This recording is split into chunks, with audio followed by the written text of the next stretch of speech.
தேவகுமாரா தேவகுமாரா என்ன நினைச்சிடுங்க. தேவகுமாரா தேவகுமாரா கொஞ்சம் நினைச்சிடுங்க. நீங்க நினைச்சா ஆசீர்வாதம் தான்.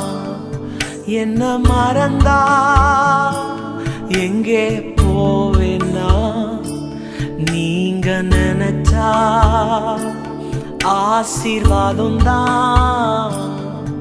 என்ன மறந்தா எங்கே போவேன்னா, தேவகுமாரா தேவகுமாரா என்ன நினைச்சிடுங்க. தேவகுமாரா தேவகுமாரா கொஞ்சம் நினைச்சிடுங்க. உடைந்த பாத்திரம் நான், அது உமக்கே தெரியும்.